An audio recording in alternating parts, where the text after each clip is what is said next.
কাতারের দোহায় বাংলাদেশ দূতাবাস যথাযোগ্য মর্যাদা ও উৎসাহ উদ্দীপনার মধ্য দিয়ে মহান স্বাধীনতা ও জাতীয় দিবস উদযাপন করেছে। অনুষ্ঠানে দূতাবাসের কর্মকর্তা কর্মচারী এবং বাংলাদেশ MHM স্কুল ও কলেজ ও বাংলাদেশ বিমানের স্থানীয় প্রতিনিধিবৃন্দ উপস্থিত ছিলেন।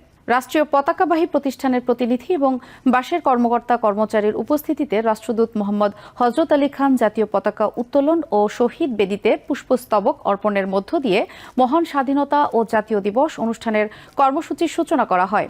অনুষ্ঠানে দিবসটি উপলক্ষে রাষ্ট্রপতি, প্রধানমন্ত্রী, পররাষ্ট্রমন্ত্রী ও পররাষ্ট্র প্রতিমন্ত্রীর বাণীসমূহ পাঠ করেন মিশন উপপ্রধান মোহাম্মদ ওয়ালিউর রহমান, কাউন্সিলর মোহাম্মদ মাসুদুল কবির, কাউন্সিলর মোহাম্মদ বারিকুল ইসলাম এবং প্রথম সচিব মোহাম্মদ মইনুল ইসলাম। মধ্যপ্রাচ্যে চলমান যুদ্ধের কারণে উদ্ভূত পরিস্থিতিতে বাংলাদেশ ও কাতার সরকারের নির্দেশনার প্রতি শ্রদ্ধা রেখে সীমিত পরিসরে দিবসটি উদযাপন করা হয়।